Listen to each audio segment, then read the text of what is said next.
అందరికీ praise the lord. బాగున్నారా? నేను బాగున్నాను. మీరు బాగున్నారా? మీరు బాగుండాలని నా అనుదిన ప్రార్థన.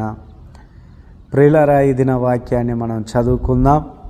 రోమాపత్రిక 6వ అధ్యాయం 22వ వచనం. రోమపత్రిక 6వ అధ్యాయం 22వ వచనం. పాపం నుండి విమోచింపబడి దేవునికి దాసులైనందున పరిశుద్ధత కలిగి ఉండుటే మీకు ఫలము, దాని అంతము నిత్య జీవము. ప్రేమైన దేవుని బిడ్డలారా, పాపం నుండి మనం విమోచింపబడాలి. పాపానికి దాసులుగా మనం ఉండద్దు. పాపము మనకు అపకీర్తిని, అవమానమును కలుగజేస్తుంది. పాపం మనల్ని పట్టుకుంటుంది. పాపము వలన వచ్చేది మరణం. ప్రేమైన దేవుని బిడ్డలారా, పాపం వలన వచ్చే జీతం మరణం. కనుక ఆ పాపం నుండి మనం తొలగించబడాలి అని దేవుని యొక్క వాక్యము సెలవిస్తుంది. పరిశుద్ధత కలుగుటే మీకు ఫలము. పరిశుద్ధత ప్రాముఖ్యమైనది. ఎందుకంటే దేవుడు కూడా పరిశుద్ధుడు. నేను పరిశుద్ధుడనై ఉన్న ప్రకారము మీరును పరిశుద్ధులుగా ఉండాలని దేవుడు అంటూ ఉన్నాడు. కనుక ఆయనలో ఏ పాపము లేదు. ఆయన నిష్కలంకమైన వాడు, పరిశుద్ధత కలిగిన దేవుడు. ప్రియులారా, ఆయన ప్రతి పాపమును జయించిన వాడై ఉంటూ ఉన్నాడు. ప్రేమైన దేవుని పిల్లరా, దేవుని పిల్లలముగా అటు పరిశుద్ధత కలిగి మనం జీవించాలి, నివసించాలి. పరిశుద్ధత కలిగి ఉండుటే మీకు ఫలము అని అంటున్నాడు. దాని అంతము నిత్య జీవం. పరిశుద్ధులు మాత్రమే నిత్య జీవములో చేరతారు. నిత్య జీవానికి వారసులు, పరలోకమే వారిది అని దేవుని వాక్యం సెలవిస్తుంది. ఎందుకంటే ప్రియులారా, పరలోకము అంతే కూడా పరిశుద్ధత కలిగినది. ఎటువంటి పాపము కానీ, ఎటువంటి కళంకము కానీ పరలోకములో ఉండదు. ఏ పాపులు కూడా పరలోక రాజ్యములో చేరరు. ప్రియులారా, పరిశుద్ధులు మాత్రమే పరలోక రాజ్యానికి వారసులుగా ఉంటారు.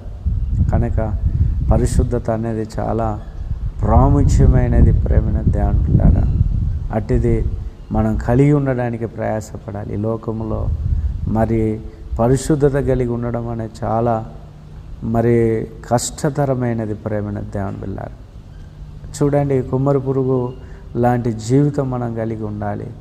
అది ఎప్పుడు బురదలోనే ఉంటుంది, కానీ బురద దానికి అంటదు. అలానే తామర పువ్వును మనం చూసినట్లయితే బురదలోనే ఉంటుంది, కానీ బురద తామర పువ్వుకు అంటదు. ఈ లోకంలో మనం అలా ఉండాలి. యోసేపు కూడా పరిశుద్ధత కలిగి ఆయన జీవించాడు. ఎన్నో కష్టాలు, ఎన్నో బాధలు మరి అనుభవించినప్పటికీ ఆయన పరిశుద్ధత మానలేదు. ప్రేమైన దేవుని బిడ్డలారా, మరి ఆయన పరిశుద్ధుడుగా ఉన్నాడు. కనుక యోసేపును దేవుడు గొప్పగా ఆశీర్వదించాడు. బైబిల్లో ఏ తప్పు లేని, ఏ తప్పు చేయని వ్యక్తి ఎవరన్నా ఉన్నారంటే మొట్టమొదటిగా యేసు ప్రభు, రెండవదిగా యోసేపు గారు. కనుక ఆయన ఆ రీతిగా నీతిమంతుడిగా తన పవిత్రతను కాపాడుకున్నాడు. దేవుని సాక్ష్యాన్ని పొందుకున్నాడు. కనుక ప్రియులారా, అలాంటి పరిశుద్ధత కలిగి నీవు నేను మనమందరము కలిగి ఉందాము. దేవుడిటి మాటలు మన వినికిలు ఆశీర్వదించును గాక.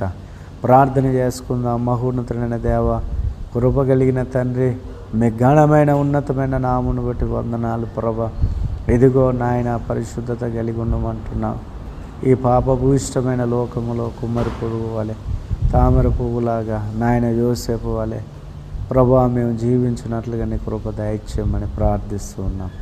నీ బిడ్డల యొక్క ఆరోగ్యాన్ని దీవించండి, వారి ఆస్తిపాస్తులను దీవించండి, వారి పిల్లలను దీవించండి, వారి భవిష్యత్తును దీవించండి, వారి యొక్క ఉద్యోగమును, వారి యొక్క వ్యాపారమును, వారి చేతి పనిని మీరు ఆశీర్వదించండి.